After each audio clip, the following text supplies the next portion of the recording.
السلام عليكم ورحمة الله وبركاته.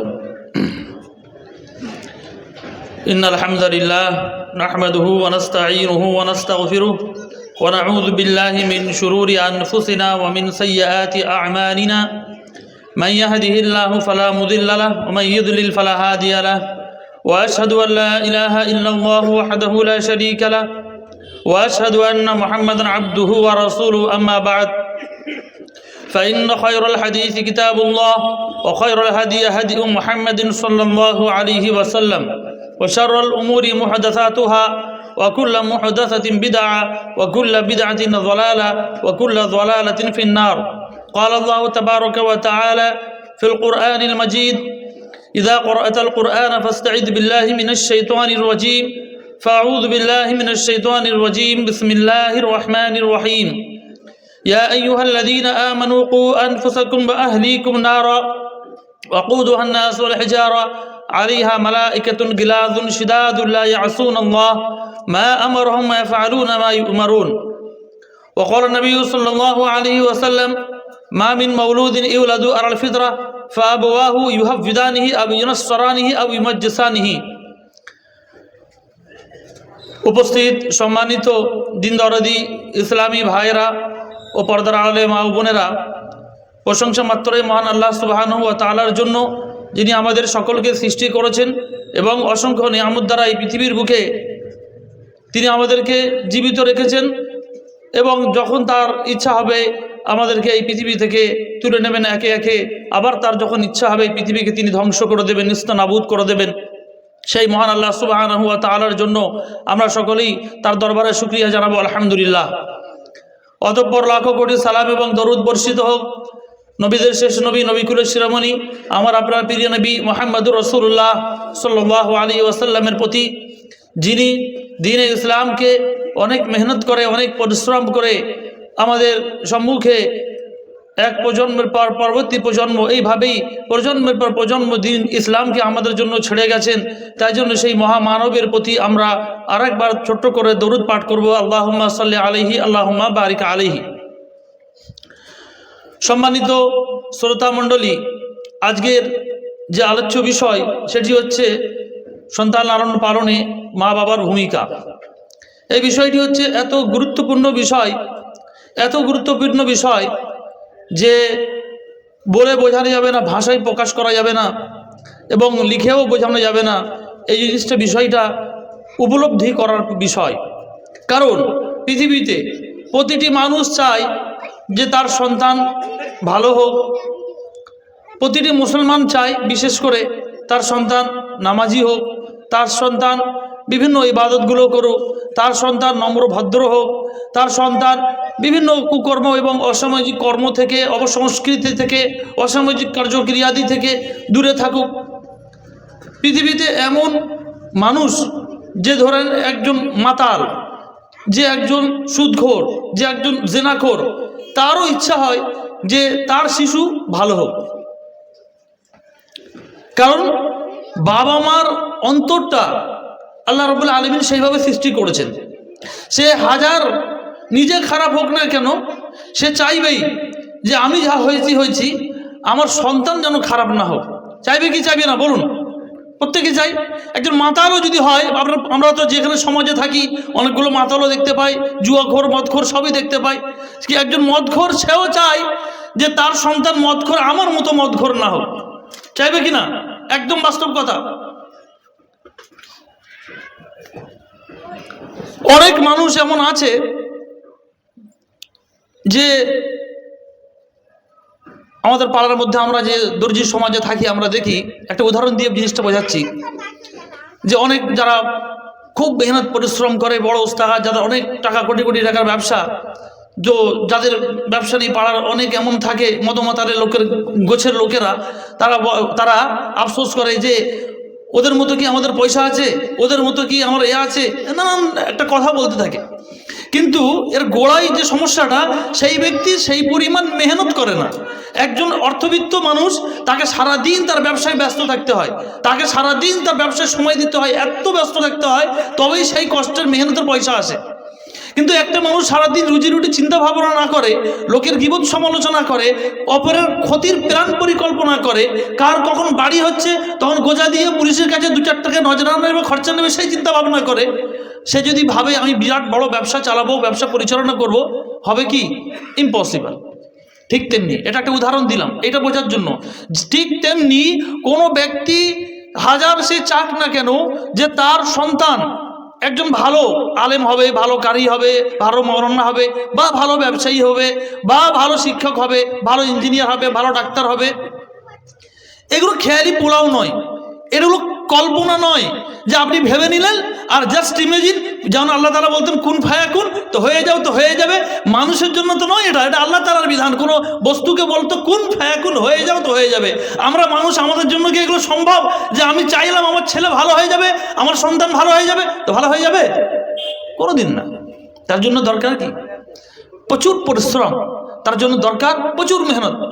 আজকে অমুসলিম ভাইরা যে পরিমাণ তাদের শিশুদের পিছনে মেহনত করে, আমরা তার সিংহভাগ তো দূরের কথা, তার মানে 50% আমরা করি না। তারা সকাল থেকে তারা শিশুকে কিভাবে স্কুলে পাঠাবে, কিভাবে তার আবার টিউশনে নিয়ে যাবে, কিভাবে আবার তাকে নিজে থেকে ঘরে পড়াবে, সব একটার পর একটা পরিকল্পনা করে এবং তার শিশুর পিছনে সেই পরিমাণে তারা মেহনত পরিশ্রম করে, তারপরে গিয়ে তাদের সন্তানরা ডাক্তার ইঞ্জিনিয়ার হলো।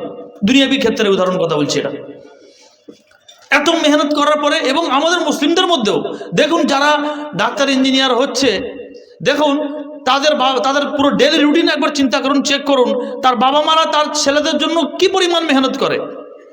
আমাদের মুসলিমরা তো অনেক টাকার ব্যবসায়ী, তাদের কাছে ডাক্তারি পড়ানোর জন্য কোনো ব্যাপার না, অনেক টাকা আছে, চলো ঠিক আছে 10 লাখ টাকা 20 লাখ টাকা খরচা করে দিল, কোথায় চায়না থেকে ডিগ্রি নিয়ে নিল, নাহলে কোথাও অন্য কোনো রাশিয়া থেকে ডিগ্রি নিয়ে নিল, এখন এরকম হচ্ছে, বাংলাদেশ থেকে ডিগ্রি নিয়ে নিল ডাক্তারি।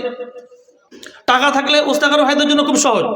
কিন্তু একজন মধ্যবিত্ত মানুষ তার ছেলে মেয়েকে ডাক্তারি ইঞ্জিনিয়ারিং পড়াতে গেলে যে তার ভালো করে না খাওয়া না দেওয়া, তার কষ্ট করে অর্জন করা পয়সাগুলো তাকে তার বাচ্চার জন্য, বাচ্চার সুখ শান্তির জন্য, ভাবনা ভবিষ্যৎ ভাবনার জন্য তাকে তার বাচ্চার পিছনে টাকা খরচ করতে হয়।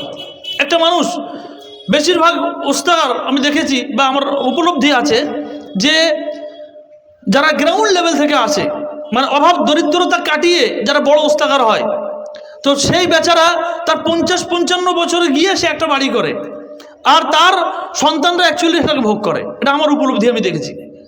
একটা যারা গ্রাউন্ড লেভেল থেকে বাবা মা কিছু ছিল, নিজের পায়ে দাঁড়িয়ে নিজের মেহনত করে ব্যবসা বাণিজ্য প্রতিষ্ঠা করা, সেই মানুষটা অ্যাকচুয়ালি ভোগ করে।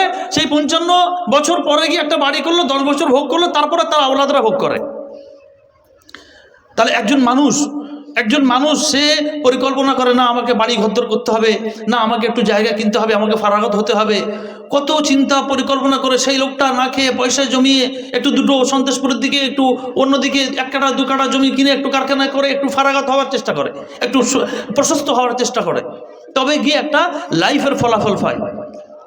এটা আমি কিসের উদাহরণ দিচ্ছি? দুনিয়া ফানি, দুনিয়া ধ্বংস হয়ে যাবে। এই সামান্য দুনিয়ার জন্য আমরা কি পরিমাণ চিন্তা করি, আমার ছেলেদেরকে ডাক্তার ইঞ্জিনিয়ার করতে হবে, আমার শিশুদেরকে এই করতে হবে, ওই করতে হবে, আমার জায়গা জমি করতে হবে, আমার বাসভবন নির্মাণ করতে হবে, কারখানা নির্মাণ করতে হবে। তার জন্য আমরা কত কত কত প্ল্যান পরিকল্পনা করি। যে আপনি আপনার শিশুকে জেনারেল শিক্ষিত তো করলেন, আপনার শিশুদেরকে লালন পালন তো ভালো টিচার দিয়ে করলেন, কিন্তু আপনার তৌফিক হলো না যে আপনি একটা মসজিদের ইমাম সাহেবকে দিয়ে 1 ঘন্টা আপনি দিনিয়াত পড়াবেন, বা আপনার দিনিয়াতে বাচ্চার টাইমের সঙ্গে টাইম অ্যাডজাস্ট হচ্ছে না। যে আপনি তো দিচ্ছেন ইংরেজি টিচারকে, জেনারেল শিক্ষিত টিচারকে 5000 টাকা দিচ্ছেন, একটা মৌলানা সাহেবকে ঘরে এনে 2000 টাকা তো দূরের কথা, 1000 টাকাও আপনি দেন না। এর থেকে দুর্ভাগ্য আর সমাজের জন্য কি হতে পারে? অথচ আর মানুষ যখন পৃথিবী থেকে চলে যাবে, ইদা মাতা ইবনে আদম ইনকাতা আমালুহু ইল্লা বিসালাসা, মানুষ যখন মারা যায় তার আমল সব শেষ হয়ে যায়, 3টি মাত্র আমল বেঁচে থাকে। আর তার মধ্যে হচ্ছে, প্রথম হচ্ছে সাদকা জারিয়া, আর দ্বিতীয় হচ্ছে কি ওয়ালাদুন সালেহ ইয়াদউ লাহু, যে নেক সন্তান হবে, সেই সন্তান তার বাবা মার জন্য, তার দাদা দাদির জন্য, তার আত্মীয় স্বজন পূর্বপুরুষদের জন্য দোয়া করবে। সেই দোয়াটাই তো আপনি শেখালেন না। আপনি শেখালেন কি সুন্দর ইংলিশ বলা শেখালেন, ফ্রেঞ্চ বলা শেখালেন, চাইনিজ বলা শেখালেন, সব কিছুই শেখালেন তো কি শেখালেন না, রব্বুল আলমিনের দেওয়া যে এই কোরআন, যে কোরআন আমাদের জন্য নিয়ামত, আমাদের জন্য রহমত, বরকত, কল্যাণ ছিল, তার গুরুত্বই আপনি বুঝলেন না। আপনি কোটি কোটি টাকা বিজনেস চালিয়েছেন, কিন্তু আপনি কোরআন পড়তে জানেন না, কোরআনের অর্থই আপনি বোঝেন না। এর থেকে হতভাগার কে হতে পারে? এর থেকে হতভাগার কে হতে পারে? রব্বুল আলামিন কোরআনের মধ্যে ঘোষণা দিচ্ছেন, সূরা তাহরিমের 6 নম্বর আয়াতে বলছেন, ইয়া আইয়ুহাল্লাযীনা আমানু কু আনফুসাকুম ওয়া আহলিকুম নারা, হে ঈমানদারগণ, তোমরা নিজেদেরকে এবং নিজেদের সন্তানদেরকে তোমরা জাহান্নামের আগুন থেকে বাঁচাও। কারণ জাহান্নামের লেলিহান শিখা খুবই ভয়ানক, খুবই ভয়ানক, যা থেকে বাঁচার জন্য তোমার এই অর্থ, তোমার এই গাড়ি বাড়ি, তোমার এই রুচিকর, তোমার এই জীবন বিলাসিতে জীবনযাপন তোমাকে বাঁচাতে পারবে না। তুমি 1000 কোটি টাকা তুমি বাড়িতে আলমারিতে সাজিয়ে রেখে যাও না কেন, যেই মারা যাবে তোমার ওখানে ওই কারেন্সির কোনো কাজে লাগবে না। শুধু কারেন্সি কাজে লাগবে তো কোন কারেন্সি? একমাত্র রব্বুল আলামিনের দেওয়া কারেন্সি আমল, তৌফিক, আল্লাহর তৌফিক, যে তৌফিকের বদলে আপনি যে আমল করেছেন সেই তৌফিক, সেই আমল আপনার কাজে লাগবে, আদারওয়াইজ নাথিং। শেষ। দিন দুনিয়া দুটোই ইসলাম শেখানোর পথে, দুটি ইসলাম শেখাতে বলে। রাসূলুল্লাহ সাল্লাল্লাহু আলাইহি ওয়াসাল্লাম আমাদেরকে বলেছেন যে কোন শিশু, মা মিন মাউলুদিন ইউলাদু আলাল ফিতরা, কোন শিশু জন্মগ্রহণ করে না কিন্তু ফিতরাতের উপরে, ফিতরাত মানে ন্যাচুরাল, মানে প্রকৃতির উপরে জন্মগ্রহণ করে। ফাআবওয়াহু ইউহাবিদানিহি আও ইউনাসরানিহি আও ইউমাজ্জিসানিহি, তিনটি কথা এই কথা বলেছে যে কোন শিশু জন্মগ্রহণ যখন করে একদম প্রকৃতির উপরে নির্ভর করে জন্মগ্রহণ করে, অর্থাৎ তৌহিদের উপরে জন্মগ্রহণ করে। সে কারোর সাথে আল্লাহ তখন শিরক করে না, কাউ কিছুই বোঝে না, সে একদম ন্যাচুরাল থাকে। তাকে যদি ওই অবস্থায় ছেড়ে দেওয়া হয়, যদি কোনো আইল্যান্ডে, আন্দামানের কোনো একটা আইল্যান্ডে বা আর পৃথিবীর কোনো আইল্যান্ডে যদি ছেড়ে দেওয়া, যেখানে কোনো মানুষ নেই, সেখানে শিরকে ছোঁয়া যাবে না, তাহলে ও অটোমেটিক আল্লাহ রাব্বুল আলামিনের লাইনে চলবে। কিন্তু কি হয়, হয়টা কি, ফাআবওয়াহু ইউহাবিদানিহি, তার বাবা মা তাকে যদি ইহুদি হয় তো ইহুদি বানিয়ে নেয়, যদি অগ্নি পূজারক হয় অগ্নি পূজারক বানিয়ে নেয়, যদি তারা খ্রিস্টান হয় তো খ্রিস্টান বানিয়ে নেয়। এটা কিন্তু একটা মৌলিক হাদিস বলেছে। এর মধ্যে অসংখ্য মাসলা আমরা ইস্তেমবাদ করতে পারি, নির্গত হয় অসংখ্য মাসলা এখান থেকে।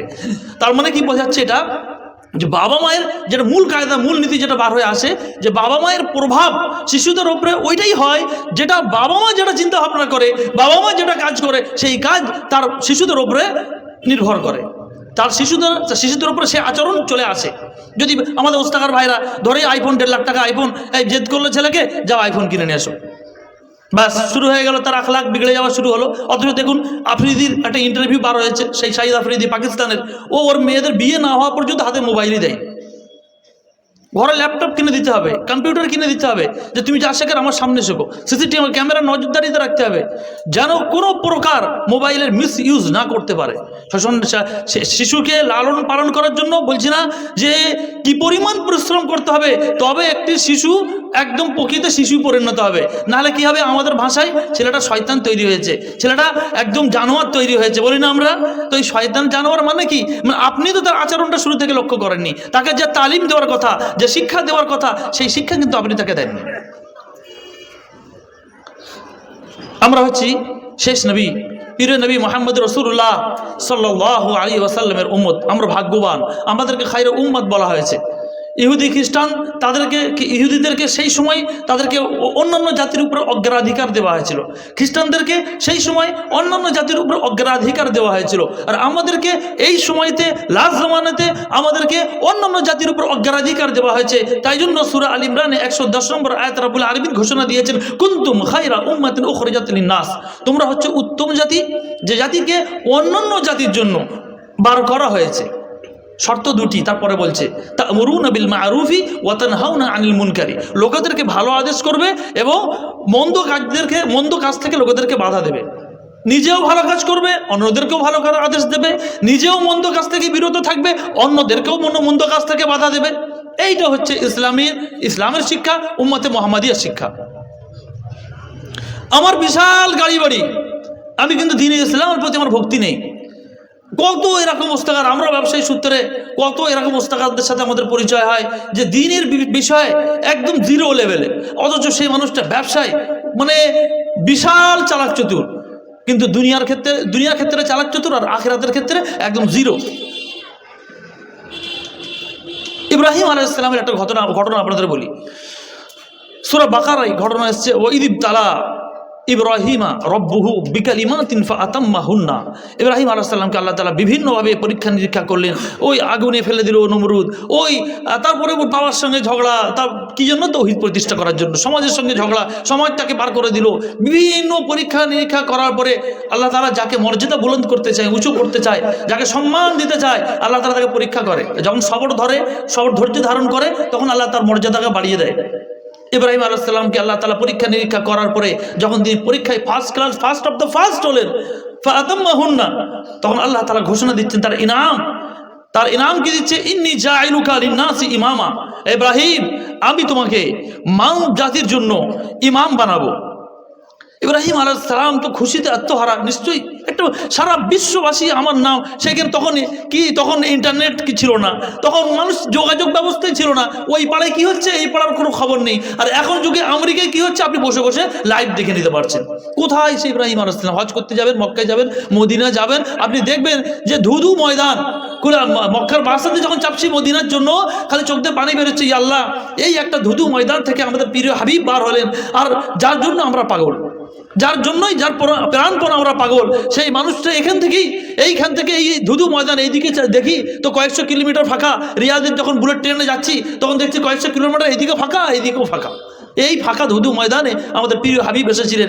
তারও আগে ইব্রাহিম আলাইহিস সালাম যে কারনামা মক্কার বুকে করে গেছিলেন, তাই জন্য আল্লাহ তাআলা তাকে ঘোষণা দিলেন, ইন্নী জাইলুকা লিন্নাসি ইমামা। হে ইব্রাহিম, আমি তোমাকে মানব জাতির জন্য ইমাম বানাতে চলেছি। ধর্মীয় নেতা, এখানে ইমাম মানে ধর্মীয় নেতা। ইমামের বিভিন্ন অর্থ হয়। একটি হাদিস আছে বুখারী শরীফের মধ্যে যে আল্লাহ তাআলা 7 ধরনের ব্যক্তিদেরকে আরশের তলায় ছায়া দেবেন। তার মধ্যে আছে ইমামুন আদিলুন। ওখানে ইমাম শাসকের কথা বলা হয়েছে।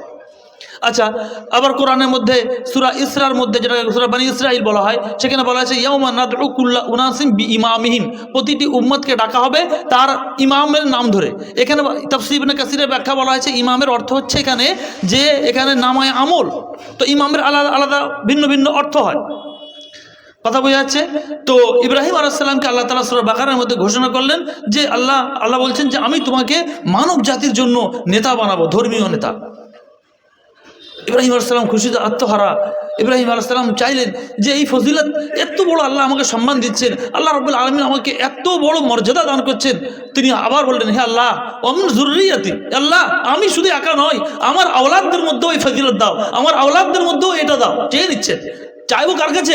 রব্বুল আলামিনের কাছে। দেনেওয়ালা তো তিনিই তো সব কিছু দেনেওয়ালা। চাইলেন আল্লাহর কাছে। আল্লাহ বলেন ঠিক আছে, ওমিন যুররিয়াতি। মাঝখানের বাক্য উজ্জ্ব আছে। আল্লাহ রাব্বুল আলামিন তারপরে ঘোষণা দিলেন, লা ইয়ানালু আহাদুজ জালিমিন। হ্যাঁ ঠিক আছে, পাবে, কিন্তু পাবে না কারা? নেগেটিভ দিয়ে পজিটিভটাকে তুলে ধরলেন। লা ইয়ানালু আহাদুজ জালিমিন, কিন্তু তোমার আওলাদদের মধ্যে যারা জুলুম অত্যাচারকারী হবে তারা আমার ওয়াদাকে পাবে না। অর্থাৎ এই যে দিনের যে ফজিলত, এই দিনের ফজিলতে কিন্তু যে তোমার বংশধরদের মধ্যে যে জালিম হবে, যে অত্যাচারী হবে, চাই নিজের নফসের উপর জালিম হোক, চাই সে জালিম পাড়া প্রতিবেশীর উপর হোক, চাই অন্য কোনো মানুষের প্রতি হোক, সেই জালিম কিন্তু এই আমার ওয়াদাকে পাবে না। আমার ওয়াদাকে কে পাবে? উজ্জবাক্য আছে। উজ্জবাক্য এটাই যে আমি যে যুগে যুগে নবী পাঠাবো, রসুল পাঠাবো, কিতাব পাঠাবো, এইগুলোকে যে মান্য করে চলবে এবং এর ফরমান অনুসারে যে জীবন ব্যতীত করবে, তাকে আমার ওয়াদা পাবে। তাদের মধ্যে থেকে আমি ইমাম বানাবো। বিশ্ববাসী দেখলো যে ইয়াকুব আলাইহিস সালামের বংশধর এদিক থেকে চললো, ইব্রাহিম আলাইহিস সালামের 2 বংশধর ইসহাক আলাইহিস সালাম, ইয়াকুব আলাইহিস সালাম, ইউসুফ আলাইহিস সালাম, সব ওই দিক থেকে চললো। আর এইদিকে একটাই তো সেরা, সবার সেরা, সে হলো কে? আমাদের প্রিয় নবী মুহাম্মদ রাসূলুল্লাহ সাল্লাল্লাহু আলাইহি সাল্লাম ইসমাঈল আলাইহিস সালামের বংশধর থেকে আসলো। এই কথাটা বলে আমি কি বোঝাতে চাইলাম?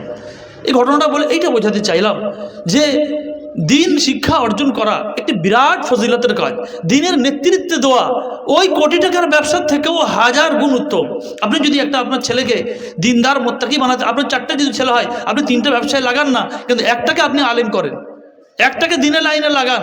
একটার দ্বারাই পুরো সমাজ আলোকিত হবে, একটার দ্বারাই পুরো সমাজ গৌরবান্বিত হবে, একটার দ্বারাই সমাজে ভুল ভ্রান্তি দূর হবে, একটার দ্বারাই আল্লাহ তাআলা কত যে কাজ নেবেন। আপনি তখন সেই দিনে আপনার খুশি অনুভূতি হবে যখন আপনার পুত্র সন্তান, আপনার সন্তান যখন এই স্টেজ থেকে আপনাদেরকে শরীয়তের বাণী, ধর্মের বাণী আপনাদেরকে শোনাবে।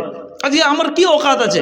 এই যে মুরব্বী চাচারা যারা বসে আছে, তার সম্মুখে আল্লাহ তাআলা আমাকে এই স্থান কেন দিয়েছেন? এই জন্য যে আল্লাহ আমাকে অল্প কিছু সাময়িক অল্প কিছু জ্ঞান দান করেছেন। সেটা আমার হক যে আমি আপনাদের সম্মুখে পৌঁছে দিই। এত সম্মান আল্লাহ তাআলা এই দিনের কাজে রেখেছেন, বলে বোঝাতে পারবো না। যেখানেই যাবেন সম্মান আল্লাহ তাআলা করে দেবেন। বাবা মায়ের যে কাজ, সেই কাজ হচ্ছে বাবা মায়ের যে ভূমিকা, মানে বলে বোঝাতে পারবো না। আমাদের ওস্তাকার, আমি তো একটা স্কুলের টিচার, বর্তলা আইনুল মুসলিম মাদ্রাসা, আমরা নিজে ছাত্রদের ডিল করি, নিজে চোখে দেখে বুঝতে পারি যে এই স্কুল আবার পড়লো, তারপরে সন্ধ্যার পর থেকে শিশুরা টোটাল পড়তে বসে না।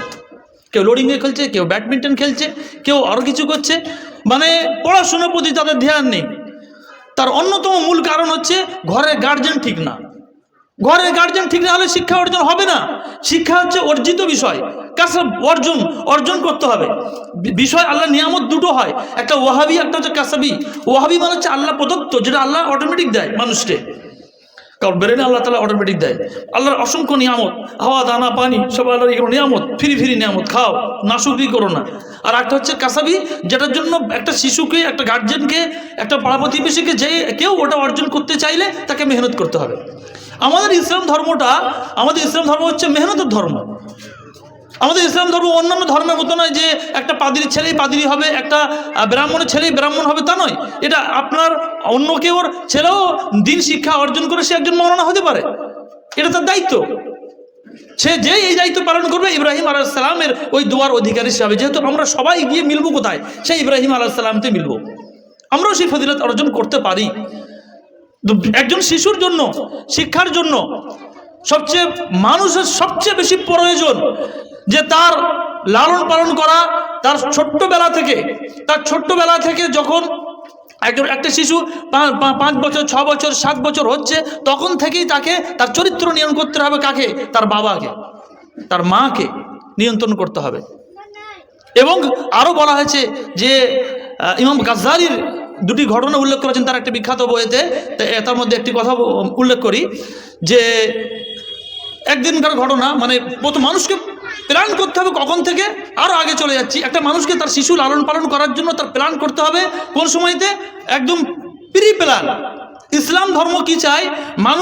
মানুষ হোক, মানুষ না হয়ে, মানুষ শুধু দেখতে মানুষ হবে, তার আচরণ হবে পশুর মতো, এটা ইসলাম চায় না। উলাইকা কাল আনআমি বাল হুম আযাল, যে কথাটা বলা হয়েছে, এরা পশুর মতো, বরং পশুর থেকে ওরা নিকৃষ্ট। কারা? যারা কান থাকে, কান দিয়ে শোনে না, হিদায়াত গ্রহণ করে না, অন্তর আছে কিন্তু হিদায়াত গ্রহণ করে না, চোখ আছে কিন্তু যারা ভালো জিনিস দেখে না, তারা নোংরা অশ্লীল জিনিস দেখে। তো আল্লাহ রাব্বুল আলামিন তাদের জন্য বলেছে এরা হচ্ছে পশুর থেকেও খারাপ, নিকৃষ্ট। মানুষ উৎকৃষ্ট কখন হবে? যখন তার আমলের দ্বারা তার ফজিলত অর্জন করবে, তখন সে উৎকৃষ্ট হবে। শাহ ওয়ালিউল্লাহ মুহাদ্দিস দেহলভী হুজ্জাতুল বালাগাতে একটা দর্শনের কথা বলেছেন যে মানুষকে আল্লাহ তাআলা এমন সৃষ্টি করেছে যে তার ভেতর ভালো মন্দ উভয় গুণ দান করেছে। যদি সে ভালো গুণটা করতে করতে ভালো আচরণ করতে ইবাদত বন্দেগী করতে এমন জায়গায় চলে যায়, সে ফেরেশতাদের নিকটবর্তী হয়ে যায়, ফেরেশতাদের আচরণের সঙ্গে তার মিলে যায়। ওই যে লাইলাতুল কদরের যে ফজিলত, 83 বছর পর্যন্ত তারা ইবাদত করেছিল, তাদের এক ফোঁটা পর্যন্ত হিজকিল ইউসা, যে ঘটনা তাফসীর ইবনে কাসিরে পাওয়া যায়, যে তারা এক ফোঁটা আল্লাহর নাফরমানি করেনি। সাহাবেরা বললো যে আমরা কি করে পাবো হুজুর? তখন বললেন যে আমরা তো অতদিন, আমরা কি এক নাগাড়ে এতদিন ইবাদত করা কি করে সম্ভব? তাদের আয়ু বেশি হতো। তখন আল্লাহ রাসূল সাল্লাল্লাহু আলাইহি ওয়াসাল্লাম বললেন, সহিহ বুখারী, মুসলিম, আবু দাউদ, নাসাঈ, তিরমিজি সমস্ত হাদিসের গ্রন্থে এটা আছে যে 21, 23, 25, 27, 29, 5 রাত তোমরা জাগো, এর মধ্যে যে কোনো একটা তোমরা লাইলাতুল কদর পাবে, একটা নয়। ইসলাম ধর্ম আবার একটা বলি, একটা মূল কথা, ইসলাম ধর্ম ওই ফাটকা ধর্ম না, লটারি লেগে গেল তা না, তার জন্য মেহনত করতে হবে, 5টি রাত জাগতে হবে, তবে এগুলো পাওয়া যাবে। ফাটকা না, লটারি লাগলো হয়ে গেল, একদিন রাত জাগবে, লটারি খেলবে। এই লটারি কারা? এই অমুসলিমদের কালচার। রাসূলুল্লাহ সাল্লাল্লাহু আলাইহি ওয়াসাল্লামের শিক্ষা 5 দিন 5 রাত কন্টিনিউ 5 নাইট তোমাকে জাগতে হবে, তবে তুমি বিজোড় রাতের মধ্যে একটা তুমি পাবে।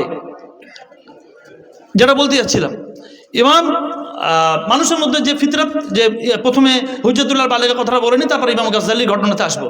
তো একটি কথা বলেছে যে মানুষ আমল করতে ফেরেশতাদের সমতুল্য হয়ে যায়, মানে ফেরেশতাদের কাছে আচরণটা ফেরেশতাদের মতো হতে থাকে। আর ঠিক তেমনি একটা মানুষ অন্যায় অপরাধ রাত দিন করতে হয়ে যায় কি, সে শয়তানের থেকেও পশুর থেকেও নিকৃষ্ট হয়ে যায়।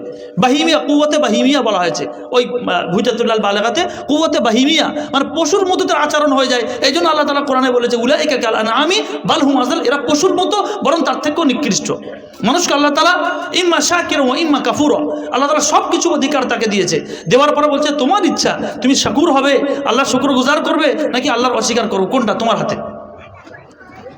মানুষকে, একজন বাবা মাকে কিভাবে লালন পালন করতে হবে, প্রি প্ল্যান কোথা থেকে হচ্ছে, ইসলাম চিন্তা ভাবনা করছে কোথা থেকে, একদম গোড়া থেকে যে মানুষকে বলা হয় যে তুমি যখন বিয়ে করবে, একজন যুবককে বলা হয় যে তুমি যখন বিয়ে করবে, বিয়ে করার সময় তুমি দেখে নেবে, কি দেখে নেবে, টাকা না, তার রূপ, তার বিশাল রূপসজ্জা হবে তা নয়, রূপ সারাদিন চোখের পলক নড়ে না রূপসজ্জা করছে, এই মেয়ে চাই না, তার বাপের বিরাট গাড়ি বাড়ি আছে, এই মেয়ে চাই না। রাসূলুল্লাহ সাল্লাল্লাহু আলাইহি ওয়াসাল্লামের শিক্ষা হচ্ছে যে তুমি দিনদার মেয়ে বিয়ে করো কি দিনদার মেয়ে, ফাজফার বিযাতিদ দ্বীন, তুমি সফল কাম হবে যদি দিনদার মেয়ে তুমি বিয়ে করো। মানে কেন এটা কথাটা বললেন? এর মধ্যে দর্শন লুকিয়ে আছে, এর মধ্যে ফিকহ লুকিয়ে আছে। কি এটাই যে এই নারীর পেট থেকে যখন তোমার আওলাদ হবে, যে একদম কামিল মুমিন হবে। কারণ তার মা দিনদার, রাত্রে ঘুমানোর সময় তার মা থেকে সূরা মুলক শেখাবে, তার মা থেকে আয়াতুল কুরসি শেখাবে, তার মা থেকে কি শেখাবে, নাস ফালাক, এইগুলো শেখাবে। তা না করে শিশুদেরকে এখন আধুনিক সময় বাবা মা যে বাবু ওই গানটা বলো তো, তেরে মেরে গান শেখায়, সেখানে কত এরকম আছে। তো তার মা তার হাতে করে তার শিশু সন্তানদেরকে জবাই করে দিচ্ছে। তার মেয়ে বিএম বিল্লাতে গিয়ে তার মেয়ে ওই যে কি শ্রীভারতী স্কুলে গিয়ে তাদের মেয়েরা প্রেম করবে না, তো কাদের মেয়েরা প্রেম করবে? হারাম ওইগুলো। 16-17 বছর মেয়েরা ওই স্কার্ট পরে আর ওই ধরনের আচরণ করবে, ইসলাম এটা অ্যালাউ করে না। আজকে দায়িত্বহীন ভাষায় আপনাদেরকে বলে যাচ্ছি। যাক, আল্লাহ রাব্বুল আলামিনের অশেষ শুকরিয়া যে কিছু ওস্তাগার ভাই জাগ্রত হয়েছে, আলামিন মিশন, তারা নিজের অর্থ থেকে, কষ্টার্জিত অর্থ থেকে তারা আলামিন মিশন করেছে, এবং আর কিছুদিন আগে সামনে একটা মেয়েদের হোস্টেল করেছে। এর জন্য সাধুবাদ জানাই আমার এই কমিউনিটিকে যারা এই চিন্তা ভাবনা করেছে। ইসলামী শরিয়তের মধ্যে থেকে তাকে তুমি পড়াও না, তাকে নার্স, ডাক্তার, ইঞ্জিনিয়ার যা খুশি করো, কোনো আপত্তি নেই, কিন্তু তার শালীন পোশাকে থাকতে হবে। তাকে কালচার শেখাতে হবে, কালচার, কৃষ্টি কালচার, যে কোনটা ইসলামে বৈধ, কোনটা ইসলামে বৈধ না। তার বাবা মাকে শুরু থেকেই তাকে শেখাতে হবে। বার্থডে আসবে আর খুশি করে ছেলেকে বার্থডে কেক খাওয়াবে, অপসংস্কৃতি, ইসলাম এটাকে সাপোর্ট করে না। এগুলো শেখাতে হবে যে না, ইসলামে কোনো দিবস নেই, এটা যে ইহুদি খ্রিস্টানদের দিবস। তারা মাদার ডে, ফাদার ডে কেন করে?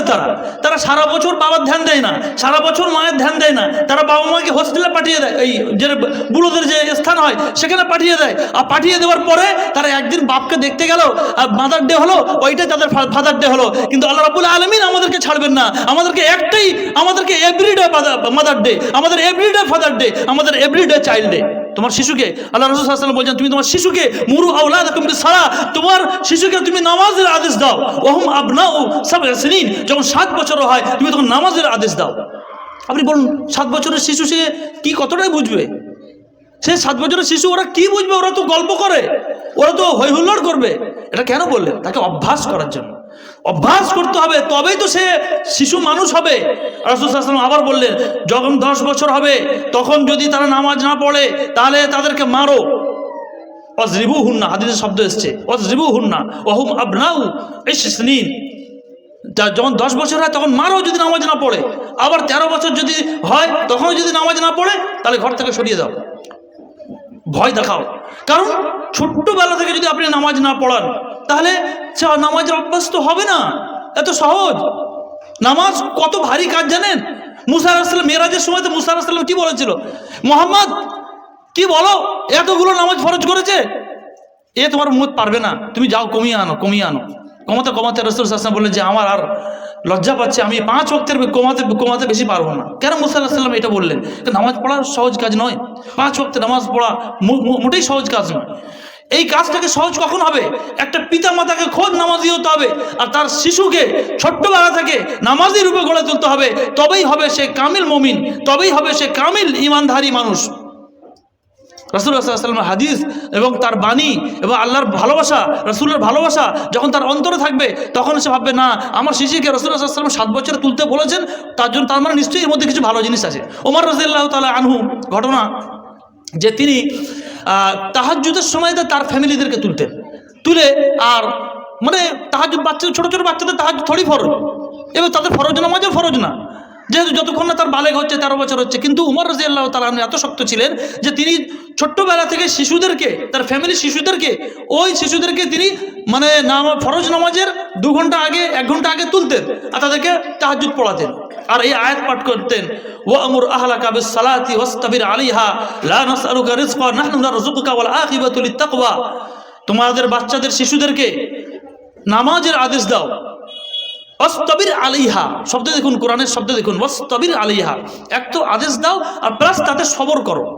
কারণ আপনার মনে মায়া জাগবে যে আমি 7 বছরের 8 বছরের শিশুকে নিয়ে মসজিদে যাবো, এদেরকে এত সকালে তুলবো না, আমার বাচ্চা ঘুমাচ্ছে ঘুমাক, আমার বাচ্চা ঘুমাচ্ছে ঘুমাক। মেয়েদেরকে কর্মঠ হতে হবে, পুরুষদেরকে কর্মঠ হতে হবে। ইসলাম এটাই চাই, ইসলাম আপনার কাছে এটাই ডিমান্ড করে। সারাদিন কায়িক পরিশ্রম করবেন। দেখেছেন মুঠিয়াদের কোনো রোগ হয় না কেন? ওরা সারাদিন কায়িক পরিশ্রম করে। একটা মুঠিয়া যে 60 বছর হয়ে যাচ্ছে, সেও এখনো পর্যন্ত 50 কিলো মাল তুলতে পারে। আমাদের শরীর এত নড়বড় হয়ে যায় যে আমরা পরিশ্রমই করতে পারি না। মহিলারা ঘরে থালা বাসন ধুতে চায় না, কাপড় কাচতে চায় না, খালি বলে কাজের রোগ লাগা। আরে বাবা, এইদিকে তুমি করবে না, ওইদিকে তোমার ডাক্তার খাবে। কারণ তোমার শরীরে কল কবজা, তোমার যতটা ওঠক বৈঠক হবে, যত কল কবজা নড়বে, ততই তোমার শরীরের জন্য ভালো, ততটাই তোমার শরীরের জন্য উপকারী, তোমার রোগ ব্যাধি দূর থাকবে। বাবা মা যদি মজবুত হয়, শিশুরাও তাদের দেখা দেখি কাজ শিখবে। বাবা মা যদি শুরু থেকেই খালি অর্ডার করতে শেখে আর দর্জিদের তুচ্ছতাচ্ছিল্য লাঞ্ছিন্ন করা শেখে, তাহলে শিশুরা কিন্তু ওটা কপি করে। শিশুরা বড়দের কপি করে, এটাই সত্য। শিশুরা তার ফ্যামিলি বড় মেম্বারদের যা করতে দেখে সেটাই করে। বেশিরভাগ ক্ষেত্রে এটা 99% এটা হয়, 1% ব্যতিক্রম। একটা নিকৃষ্ট দ্রব্য যেটা আনতে দিচ্ছেন, সেটা শরীয়তের দৃষ্টিতে মতবিরোধ আছে, ঠিক আছে। হানাফি ভাইদের নিকটে মাকরু, আর হাদিস ভাইরা ওটা একটু শক্ত করে বলে যে এটা হারাম পর্যায়ের, ঠিক আছে। নেশা জাতীয় দিক থেকে যদি দেখা যায়, নেশা জাতীয় দিক থেকে এটার উপরে হুকুম লাগাতে ওলামাদের মধ্যে, ফুকাহাদের মধ্যে মতভেদ হয়েছে। কিন্তু আর দুটো দিক থেকে তো আপনার হারাম হবেই হবে, একদম কনফার্ম হারাম হবে। ইসলামে কি বলা হয়েছে যে ফুজুল খরচি হারাম, নিশ্চয়ই বলা হয়েছে, আপনারা জানেন। ইন্নাল মুবাযযিরিনা কানু ইখওয়ানা শায়াতিন, ফুজুল খরচি যারা কারা শয়তানের ভাই। আর শয়তানের ভাই কাজটা কি ভালো কাজ হলো? তার মানে তো সেটা তো হারাম হলো। আপনি ছাড়া ওই ফুকাহাদের মত যদি সাইডে সরিয়ে রাখেন, যে ওখানে বলা হয়েছে যে ইন্নাল মুবাযযিরিনা কানু ইখওয়ানা শায়াতিন, যে ফুজুল খরচি করে সে শয়তানের ভাই, তাহলে এই দিক থেকে হারাম হলো। আরেকটা দিক থেকে হারাম কি? টোবাকো কজেস ক্যান্সার লেখাই রয়েছে ওখানে, বড় ফ্যাপড়া দিয়ে সরকার বাধ্য করেছে বলে শয়তানরা লিখেছে যে টোবাকো কজেস ক্যান্সার। আল্লাহু আকবার, তুমি ওর ক্যান্সার হবে তুমি ছাড়বে? তোমার রাসূলের ভালোবাসা তোমার অন্তরে নেই। তোমার আল্লাহ তাআলা তোমাকে বলছে, তোমার আখিরাতের জন্য তোমার আল্লাহ তাআলা, তোমার সৃষ্টিকর্তা তোমাকে এত করে বুঝিয়েছে যে তোমার লাইফটাই হচ্ছে পরীক্ষা। তোমার প্রশ্ন আউট, যে তোমাকে এই প্রশ্ন করা হবে কিয়ামতের দিনে। সেই প্রশ্ন পাওয়ার পরেও আবার প্রশ্ন যাকে দেখে টুকলি করতে হবে, সেই ব্যক্তি হচ্ছে প্রিয় নবী মুহাম্মদুর রাসূলুল্লাহ সাল্লাল্লাহু আলাইহি ওয়াসাল্লাম। তার জন্য অ্যানাউন্স করে দিয়েছে, লাকাদ কানা লাকুম ফি রাসূলিল্লাহি উসওয়াতুন হাসানাতুন লিমান কানা ইয়ারজুল্লাহ। তোমাকে যে ব্যক্তি টুকলি করতে হবে, সেটাও কোরআনে ঘোষণা দিয়েছে যে তোমাদের জীবনী, মুহাম্মদের জীবনীতে তোমাদের জন্য প্রত্যেকটা নমুনা রাখা আছে। প্রশ্ন আউট, টুকলি করার লোক আউট, তাকে দেখে টুকলি করো, তাকে অনুকরণ করো, আর সোজা জান্নাতে যাও। এই কাজটাই 60 বছর ধরে করতে পারলাম না। পানপরাগ আর এই গুটখা, এই খৈনি, এই জগৎ পার করে যেতে পারলাম না। এটা হচ্ছে আমাদের জন্য দুঃখ। এটা আমাদের জন্য কথা অনেক ছিল, এই বিষয়ে অনেক কথা আল্লাহর ইচ্ছাই বলতে পারবো। ওমর দুটো ঘটনা শুনিয়ে দিই আপনাদেরকে, বাস তারপরে ছাড়বো। আর 5 মিনিট আছে নাকি? ঠিক আছে। উমর রাদিয়াল্লাহু তাআলা আনহুর জামানাতে, এটা ইমাম গাজ্জালী লিখেছেন, যে ঘটনা ঘটে যায় যে একবার একজন বুড়ো এসে উমর রাদিয়াল্লাহু তাআলা আনহুর দরবারে শিকায়ত করে, অভিযোগ করে, মোকদ্দমা দায়ের করে যে আমার ছেলে আমার থেকে দেখে না। তারপরে ঠিক আছে, হাজির করো তাকে ডাকলো। আর ছেলেটা আসলো, বাপও আসলো। তো ছেলেটা জিজ্ঞেস করছে, হুজুর আপনি একটা কথা বলুন, যে ছেলের প্রতি, সন্তানের প্রতি বাপের হক কি, এটা আমাকে বলুন। তখন ওমর রাদিয়াল্লাহু তাআলা আনহু বললেন যে বাপের যে করণীয়, প্রথম করণীয় কি? ভালো মা খোঁজ করবে। প্রথম কথা হচ্ছে কি, ভালো মা খোঁজ করবো। এটা রাসূলুল্লাহ সাল্লাল্লাহু আলাইহি ওয়াসাল্লাম বলেছেন, ফাসফার বিযাতিদ দিন, দিনদার মেয়ের সঙ্গে বিয়ে করো। তোমার রাসূলুল্লাহ তাআলা বললেন প্রথম কাজ হচ্ছে ভালো তার জন্য মা খোঁজ করবে, অর্থাৎ বিয়ে করার সময় ভালো মেয়ে বিয়ে করবে। তারপর সন্তান যখন ভূমিষ্ঠ হবে, সন্তান ভূমিষ্ঠ হওয়ার সময়তে তাকে কি করতে হবে? ভালো নাম রাখতে হবে। আর তারপরে তাকে কোরআনের শিক্ষা দিতে হবে। তো তখন সেই ছেলেটা বলছে, হুজুর ইনি আমার বাপ ঠিক কথা, কিন্তু ইনি আমার জন্য আমার ভালো মাই নির্বাচন করেনি। একজন ব্যক্তির হাবশি লন্ডি বাঁধি, হাবশি বাঁধি ছিল, তার সঙ্গে এনার ভালো লেগেছে, বিয়ে করেছে। আমার মা হচ্ছে হাবশি, এই কালো হাবশি বাঁধি। কালো তো অসুবিধা নেই, সে তো বাঁধি, কিছু একজনের গোলামতি করেছে, তার পেটে সেই বিদ্যা নেই। আর ছেলেটার নাম রেখেছে কি? ছারপোকা। আর তাকে কোরআনের শিক্ষাও দেয়নি। তো ছেলেটা অভিযোগ করছে আমার নাম রেখেছে আমার নাম রেখেছে ছারপোকা, আর আমাকে একটা কোরআনের একটা শিক্ষাও দেয়নি। তখন ওমর রাদিয়াল্লাহু তাআলা তার বাপকে ধরে ভৎসনা করলেন, ছেলে খালি পয়দা করলে হয় না, ছেলের যে অধিকার, ছেলের অধিকারও দিতে হবে। এইগুলো হচ্ছে অধিকার, তাকে শিক্ষা দান করো, সুশিক্ষা দান করো। নিজেই সুশিক্ষা জানে না তো ভাই সেই দেবে কি করে? মায়ের খালি ভূমিকা এটা নয় যে মায়ের পায়ের তলায় জান্নাত। মা খালি ভাবে যে ছেলে আমাকে দেখে না, অথচ আমার পায়ের তলায় জান্নাত। আল্লাহু আকবার। একবার ইমাম গাজ্জালী ঘটনাটাও লিখেছে যে এক ব্যক্তি সে চুরি করে, আর চুরি করার পরে তার হাত কাটা যাওয়ার ফয়সালা হয়ে যায়। হাত কাটতে যাওয়ার সময় সে তখন দাঁড়ান, হুজুর আমার হাত পরে কাটবেন, আমার মায়ের হাতটা কেটে আসুন আগে। বলে কেন?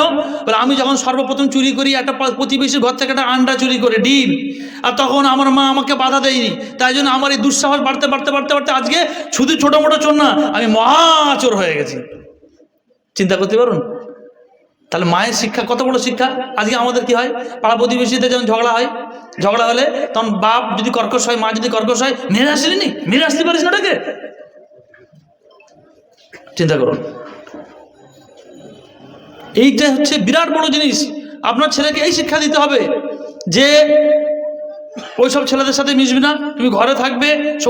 ছেলেদেরকে একটা এমন সঙ্গী সাথী পেতে দিতে হবে যারা মক্তবে যায়, যারা স্কুলে যায়, টাইমলি খেলা করে, টাইমলি পড়াশোনা করে, এইরকম তার সঙ্গী সাথী নজর রাখতে হবে। এমন যেন না হয় যে উচ্ছৃঙ্খল, একদম 12 বছর থেকে সিগারেট ধরে নিয়েছে, পানপ্রাক ধরে নিয়েছে, তারপরে হেতায় যাওয়ার ধান্দা করছে, পড়াশোনার নাম নিয়ে সন্ধ্যে হলেই এই আশপাশ ধাপ্পা খেলা, আর সেই লটারি খেলা, এই লড়িঙ্গো খেলা, আর তারপরে ব্যাডমিন্টন খেলা। আপনার ছেলে বেরিয়ে যাচ্ছে, আপনার কোনো হুঁশ নেই। আর যুবক বাপ ঘরে সে বসে থাকে না স্থির হয়ে, সে বেরিয়ে যাচ্ছে, আর বেরিয়ে গিয়ে খালি অন্য জায়গায় নানান অপকর্ম, অসামাজিক কাজকর্ম নিয়ে ব্যস্ত, বন্ধু বান্ধবের সাথে আড্ডা মারতে ব্যস্ত, বা অন্যদিকে অশ্লীল পরনারীর দিকে দেখতে ব্যস্ত, ঘরে তার সময় বসে না। আরে বাবা, ছেলেকে লালন করা মুখের কথা নয়। শিক্ষা খালি মুখে খালি আশ্চর্য, এ তো অবাক জলপানের মতো নয়, বা একটা আশ্চর্য পুরী থেকে আনার ফল নয়, বললাম খেয়ে নিলাম গপ করে হয়ে গেল, তা তো নয়। মেহনত করতে হবে, পরিপূর্ণ মেহনত, তবে গিয়ে আপনার ছেলে একটা সমাজের ভালো মানুষ হবে, এবং তবে গিয়ে সে আপনার জন্য, তবে শেষে গিয়ে আপনি যখন মারা যাবেন আপনার জন্য দোয়া করবে। তবে এইটাই আল্লাহ রাসূল বলেছেন যে মানুষ মারা গেলেও তার আমল জারি থাকে এই 3টে লাইন ধরে, এই 3টে কানেকশন ধরে। একটা হচ্ছে সাদকা জারিয়া, একটা হচ্ছে তার নেক্সট সন্তান, যখন নেক্সট সন্তান বাবা মা মারা যাবে তার জন্য আল্লাহর কাছে দোয়া করবে, রব্বির হামহুমা কামা রাব্বায়ানি সাগীরা। আর তার জন্য যদি তাকে যে শিক্ষাটাই না দিলাম, সে কোত্থেকে দোয়া করবে? আল্লাহ রাসূল সাল্লাল্লাহু আলাইহি ওয়াসাল্লাম সুন্নাত শিখিয়েছেন যে তুমি যখন বিয়ে করবে, বিয়ে করার পরে তারপরে তুমি যখন তোমার স্ত্রীর কাছে সহবাস করতে যাবে, যেন তুমি অবশ্যই যে সুন্নতি দোয়া, সে দোয়াটা যেন তুমি পাঠ করবে, আল্লাহুম্মা জান্নিবনি শাইতান ওয়া জান্নিবি শাইতানা মা রাযাকতানা। আপনি দোয়াই পড়লেন না, আপনি লাইফটাকে মনে করলেন যে কি, যেমন ইহুদি খ্রিস্টানরা করে খালি সেক্স, সেটাই করলেন। আপনি যে আল্লাহ রাব্বুল আলামিন যে একটা নিয়ামত, এটা যে একটা সহবাস, যে আল্লাহ রাব্বুল আলামিন নিয়ামত, তোমার রাসূল সাল্লাল্লাহু আলাইহি ওয়াসাল্লামের জামানাতে একজন ব্যক্তি এসে মজলিসে বসেছিলেন, রাসূল সাল্লাল্লাহু আলাইহি ওয়াসাল্লাম বললেন কোনো মানুষ যদি কোনো তার স্ত্রীর সঙ্গে সহবাস করে সেটাও একটা নেকি। তখন একজন সাহাবী বলেন, হুজুর এটা আবার নেকি? বলে হ্যাঁ, কারণ হচ্ছে ওই ব্যক্তি যদি কোনো জায়গায় পাপাচার করতো, ব্যভিচার করতো, জিনা করতো, তাহলে গুনাহ হতো কিনা তুমি বলো? বলে হ্যাঁ গুনাহ হতো হুজুর। বলে তার গুনাহ যদি হয়, তার পরবর্তী আল্লাহ যেটা হারাম রিস্তা দিয়েছে, সেই রিস্তাটা যদি তুমি অবলম্বন করো তাহলে নাকি দেবে না? তখন সে চুপ হয়ে গেল, হ্যাঁ এটা তো ঠিকই কথা একদম। তো আওলাদকে, 1 মিনিট করে দিচ্ছি, ঠিক আছে, তো আওলাদকে এটার জন্য এগুলো প্রসেস মেনটেন। তারপরে আপনাকে দোয়া চাইতে, আপনার সন্তান লাভের আসার জন্য আপনাকে দোয়া চাইতে হবে, রব্বি হাবলি মিনাস সালিহিন। ইব্রাহিম আলাইহিস সালামের যে দোয়াটা, আল্লাহ তুমি আমাকে নেক সন্তান দান করো। সৌদি আরবে একবার একটা ঘটনা হয়ে যায়, এই ঘটনাটা বলে ছেড়ে দেবো ইনশাল্লাহ। এক ব্যক্তি কাবার কাছে এসে খুব কান্না কাঁদছে, আর পুলিশ সিকিউরিটি গার্ড থেকে দেখেছেন ওখানে খুব এত কান্না কাঁদছে, সে পুলিশের মন গলে যায়। এটা কিন্তু অথেন্টিকভাবে ঘটনাটা প্রমাণিত হয়েছে। তো মানে সৌদি বড় বড় মাশায়েখের এই ঘটনা তাদের বইতে উল্লেখ করেছে।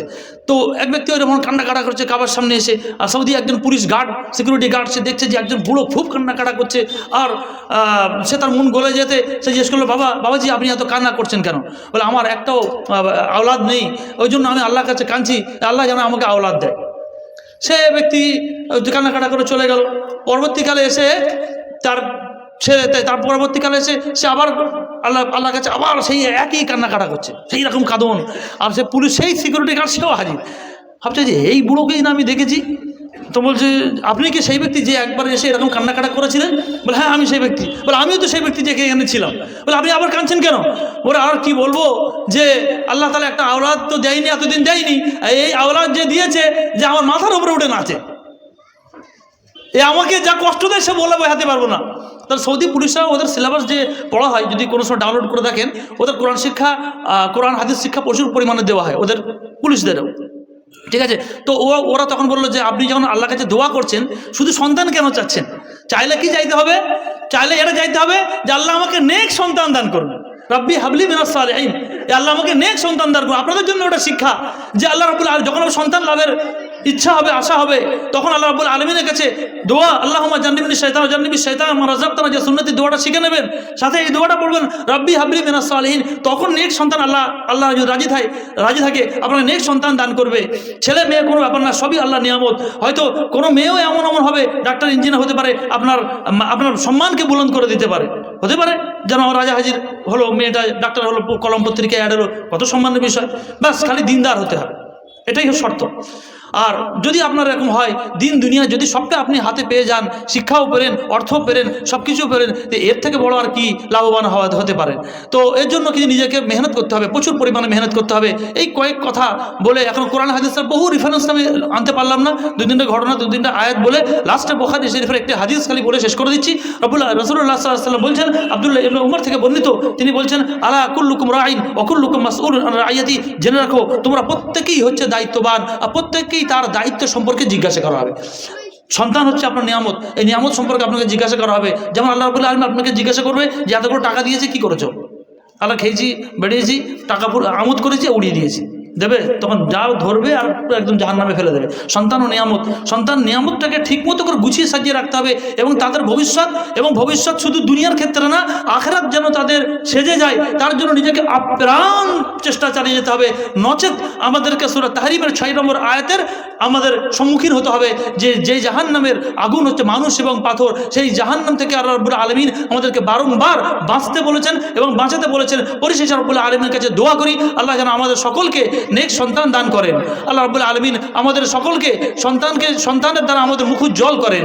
আল্লাহ রাব্বুল আলামিন আমাদের সমাজকে সুন্দর ইসলামী সমাজে উপহার দেন। আল্লাহ রাব্বুল আলামিন এর জন্য আমাদেরকে সামাজিকভাবে, দলগতভাবে মেহনত পরিশ্রম করার তৌফিক দান করেন। আমিন। ওয়া আখিরু দাওয়ানা আলহামদুলিল্লাহি রাব্বিল আলামিন। আসসালামু আলাইকুম ওয়া রাহমাতুল্লাহি ওয়া বারাকাতুহু।